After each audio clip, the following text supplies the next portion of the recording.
Hi everyone, अस्सलाम वालेकुम। आज की वीडियो में आपको सिखाऊंगी आलू की फ्राइज बनाना, जिसको हम ऑयल या घी के बगैर बनाएंगे। जैसे कि आप जानते हैं कि आलू की फ्राइज का हर कोई शौकीन है, बच्चे बड़े हर कोई इसको खाना बेहद पसंद करता है। मगर आज की वीडियो में मैं आपको आलू की एक ऐसी फ्राइज बनाना सिखाऊंगी जो आपकी सेहत के लिए, आपके बजट के लिए बहुत ही अच्छी साबित होगी। तो चलिए स्टार्ट करते हैं अपनी वीडियो को।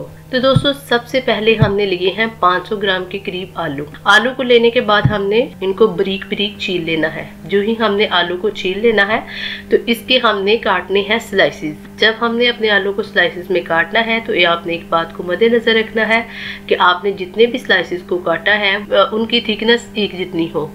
ठीक है, आपने किसी को मोटा किसी को बारीक नहीं काटना। आपने अगर पतला काटना है तो आपने अपने तमाम स्लाइसेस को पतला ही काटना है, और अगर आप मोटा काट रहे हैं तो आपने अपने तमाम स्लाइसेस को मोटा काटना है। इसके बाद आप देख सकते हैं कि मैंने अपने तमाम स्लाइसेस को थोड़ा सा मोटा काटा है।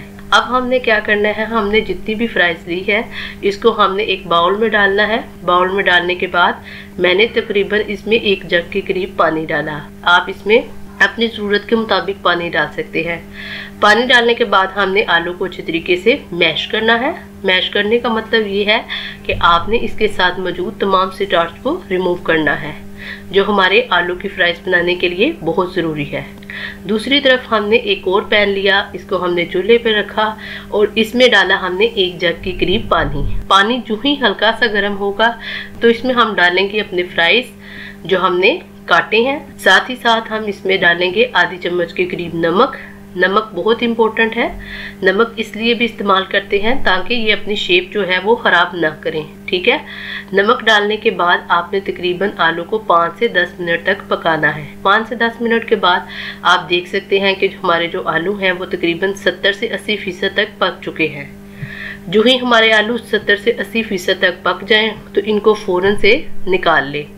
आपने क्या करना है, आपने एक छाननी लेनी है और छाननी की मदद से तमाम आलू को निकाल लेना है। आलू को पानी से निकालने के बाद आपका पानी जो है वो वेस्ट हो जाएगा, और जो आलू है आपने उसको खुले बर्तन में डाल के अच्छे तरीके से ड्राई करना है। अगर आप इसको टॉवल के साथ ड्राई कर रहे हैं तो गुड, लेकिन अगर आप इस तरह नहीं कर रहे तो आप इसको पंखे के नीचे रख दें। 10 से 15 मिनट तक पंखे के नीचे रखने के बाद हमारे जो आलू हैं वो काफी हद तक ठंडे हो चुके होंगे।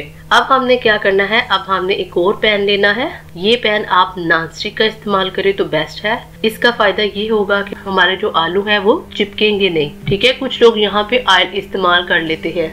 आप कर सकते हैं 1 या 2 चम्मच ऑयल यहाँ पे, लेकिन अगर आप ना करें तो ये ज्यादा अच्छा होगा।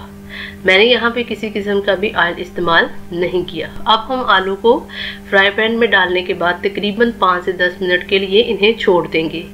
आपने इनको चम्मच की मदद से ज़्यादा हिलाना नहीं है। ठीक है, अगर आप ज़रूरत से ज़्यादा इनको हिलाएंगे तो इससे नुकसान ये होगा कि ये अपनी शक्ल जो है वो ख़राब कर देंगे। ठीक है, क्योंकि वो 70 से 80% तक पहले ही पके हैं। आप देख सकते हैं कि 5 से 10 मिनट के बाद हमारे जो आलू हैं वो हल्के हल्के ब्राउन होना शुरू हो चुके हैं। उनके ऊपर ब्लैक ब्लैक बबल्स बन चुकी हैं। इसका मतलब ये है कि हमारे जो फ्राइज है वो रेडी हो चुके हैं। अब इन फ्राइज को हम अपनी एक छाननी में उतार लेंगे ताकि ये मज़ीद ठंडे हो जाए। दूसरी तरफ हमारे जो रिमेनिंग फ्राइज रह चुकी थी अब हम उसको भी फ्राई कर लेंगे। इसी तरह हमने अपनी तमाम फ्राइज को जो है वो अच्छे तरीके से तैयार कर लेना है। तैयार करने के बाद हम इनको थोड़ा सा ठंडा करेंगे। ठंडा करने के बाद आप देख सकते हैं कि इनके ऊपर जो कलर गोल्डन है वो मज़ीद डार्क हो जाएगा। ठीक है, तो आप इसका कलर थोड़ा सा डार्क भी रख सकते हैं। चूँकि मुझे लाइट कलर की पसंद है तो इसलिए मैंने इनका कलर जो है वो लाइट ही रखा है। जो ही हमारे फ्राइज रेडी हो जाए तो आप इनके ऊपर नमक, चाट मसाला और काली मिर्च जो है वो छिड़कें। इसके अलावा आप इसके ऊपर अपनी मर्ज़ी के कोई भी मसाला जात इस्तेमाल कर सकते हैं।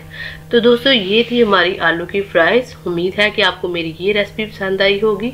अगर आपको हमारी ये रेसिपी अच्छी लगी हो तो वीडियो को लाइक कीजिए, शेयर कीजिए और कमेंट बॉक्स में जाके अपनी राय का इजहार ज़रूर कीजिए।